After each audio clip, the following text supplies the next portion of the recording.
Hi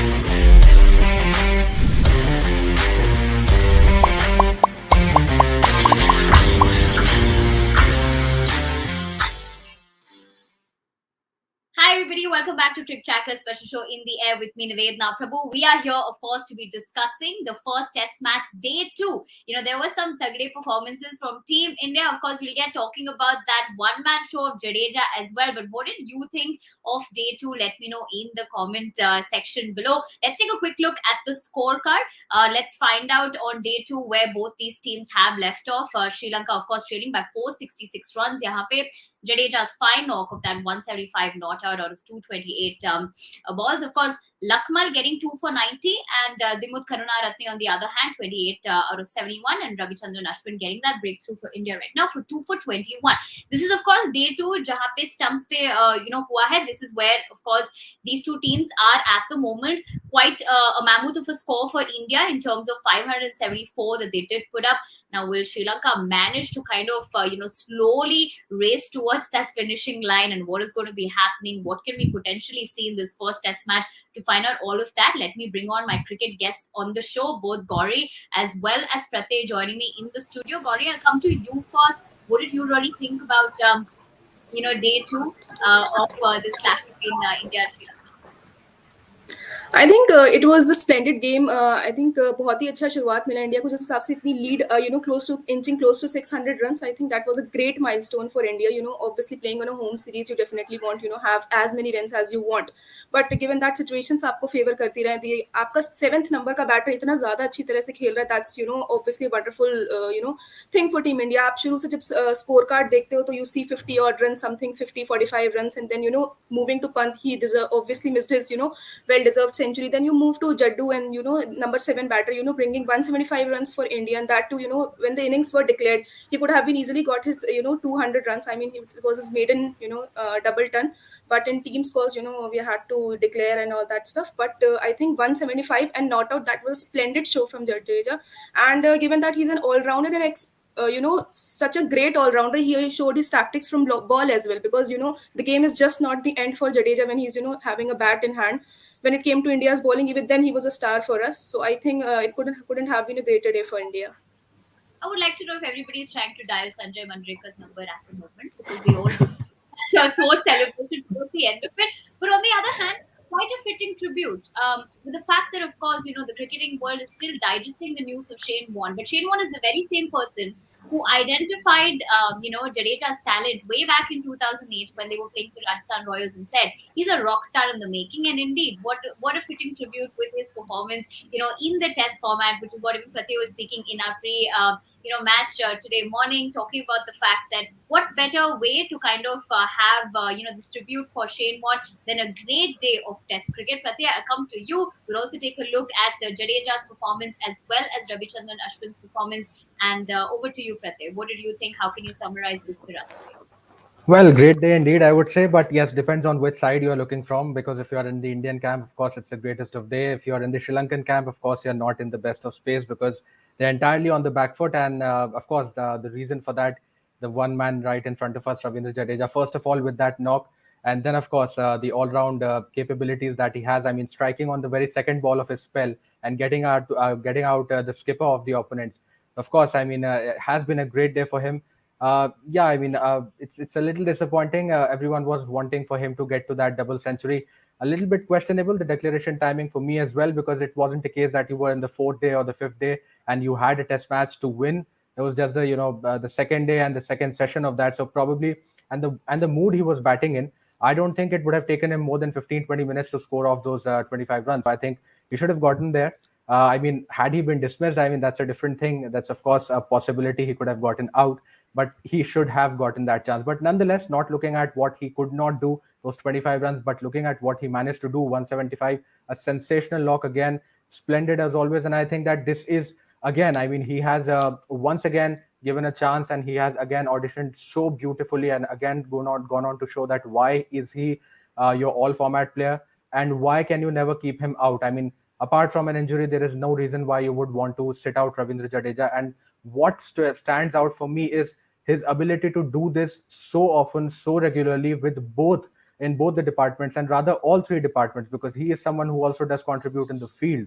And when you are talking about this, both the formats, because he is no mug in the shorter format as well. He had a great series in the T20Is already, and now doing that and emulating that same form in the Test format. So I think champion stuff for him, and taking India to a formidable score. I was saying that if India manages to reach to something like a 500, then you're talking about the score, the loss for India being off the cards. I think definitely the knock of Pant yesterday. It was Pant's day yesterday, and today it had to be Jadeja. I think with these two knocks, India have certainly ensured that they are not going to lose this match no matter what. Okay, but meanwhile, on the other hand, of course, if you were to look at the Sri Lankan aspect of it, and the on the side, like Pratyay said, if you are of course rooting for Sri Lanka, then it's not that much of a great day. Let's take a quick look at Lakmal's performance as well. I'll come to Gauri over here. Of course, he just got those 2 wickets in 25 overs. Gauri, over to you. What do you think is really going wrong for the Sri Lankan side? I mean, when India started batting, and when you're playing on a India ka home series hai, so I think when they are having a home series, and always there is a chance ki aap Mohali ka test half 100 test for Kohli, so there was a not given by BCCI to get the spectators in. So I think when the spectators are already in, the confidence for the Indian side, for the home side is definitely boosting up. You have your members rooting for you, and shouting for you. So I think that was a great day for India. And when they got to batting, so. If any of the teams go over 500 or 450 or something of that sort, there's certainly a lot of pressure mounting over the opposite end. So if you're moving towards 450 up, 550 up, like it was inching closer to 600. Had it not been declared, it would have gone 600 and plus. So I think when you from a team ends, when you start putting that level of score or that sense of score, so I think there is obviously a pressure on the opposite end, and you are playing in such a great manner. I mean, when bowlers have a sense of peace when they move towards the lower end or the tail end of the batter, but here in case of India, only the tail, it was performing so brightly and so good for India. I think number 7 batter shining out so well, and then Jadeja having so many good partnerships with the people like Ashwin and Pant, and even you can say with Shami. So Yeah. that would have been got the better of the Sri Lankan bowlers, and that would have been the case with Lakmal as well. Okay, and of course, coming back to that performances when Gauri did mention about Ashwin. Let's take a quick look at his performance today, and I'll come to both of you to kind of wrap that performance of his today. Pratyay, would you want to talk about how Ashwin is kind of also playing with the bat so consistently? You did talk about him in the pre-match as well, saying that he'd be one to look out for. But 61 runs and quite a fine one. Yes, definitely. I think those three crucial partnerships, I mean, lower down the order that Jadeja managed to strung in, 3 century partnerships, that's a lot of runs you're talking about from your lower middle order or the middle order. And of course, I mean, the contribution of Ravi Ashwin being equally important, because those 61 runs, the knock that he played, and not just about, I mean, he is someone who takes his batting very seriously. Yeah. He really wants to be called an all-rounder, and he is not a bowler who can bat. He has actually established himself as someone who can do both the things equally well. And this has not been the case in the recent past, but ever since he has been in the test setup, he has shown so many times. I mean, the knocks against West Indies, those centuries, an odd knock here and there that you will expect from him in any series wherever he goes. He has been someone who always stands up and delivers, and that is exactly what he has done even in this particular game. Because if you look at his strokes, I mean, those are all proper cricketing strokes. He is not someone who is not going to put a prize on his wickets and on his wicket and just throw it away. So I think that just shows in his batting, the way he carries himself, and the way that he strung that partnership. Of course, there was Jadeja who was completely bossing it around, but Ashwin was not too far behind. I mean, 61 was another crucial contribution from his bat. And of course, with the ball, we know that how formidable he kind of makes up the Indian bowling attack when it comes to home conditions. Because in the England series last year when India was touring, he was sitting, I mean, outside, and he was not getting those many chances. But then, and Yes. again in South Africa when he went, not the best of place for the spinners. But now this is India. I mean, this is the home condition. This is the place where he feels home, and he thrives in. So I think a lot more to come for him. Couple of test matches this series, already has gotten a wicket. So I think with the ball as well, done with the bat, and now of course you will look forward with the ball as well, couple of wickets. And I think a crucial part, I think what also was that all the wickets, I mean, it was interesting to see that the mode of dismissal, if you see, all the batters have been LBW.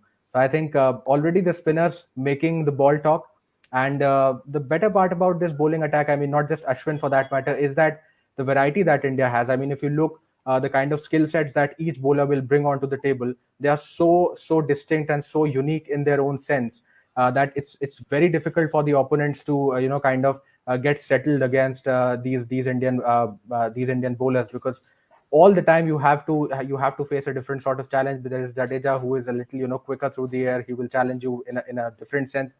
Ashwin is someone who has loads of variations. There are countless variations under his sleeve, so he brings you a different setup. Jasprit Bumrah, we saw what a fearsome spell that he managed to deliver. Unlucky to have missed out on a wicket as well, because that was of a no ball. So I think India is in absolute pole position. I mean, 4 or 5 wickets down, and when you have that, I mean, the scoreboard pressure, of course, also doing, because when you have nearly 600 runs on the board, you have the opposition entirely, in the down. So I think that is exactly what is also looking for Sri Lanka as of now.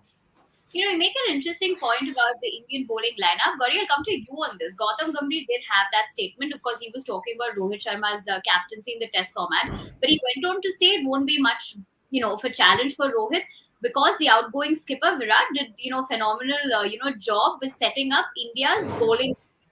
What is your take, on that?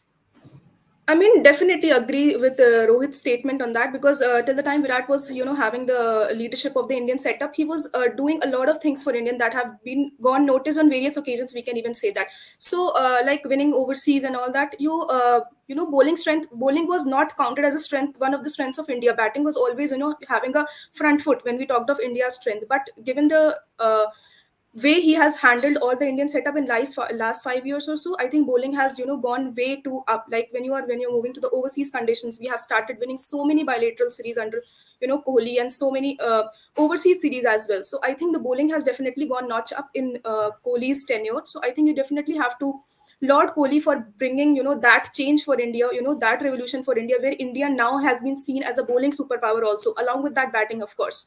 So I think that is definitely a great change. Talking about the variations that we had today, of course, we saw Jasprit Bumrah giving so many deadly Yorkers, to be honest. And had it not been for that, no ball, he would have got that wicket also. But he certainly made up for it, getting a next wicket in the other over. So I think, definitely very tough for Sri Lankan batters to handle all the pressure. And given that the scoreboard that you're having in front is always, going against them. So I think definitely Virat has done a great job in developing the bowlers of India of late. Okay, so that is, of course, summarizing what has really transpired on day two. But before we wrap up, we will, of course, have to take a look at what's happening on social tracker. And Pratya and Gauri also will be giving me the reaction. If all of you have it as well, let me know in the comment section.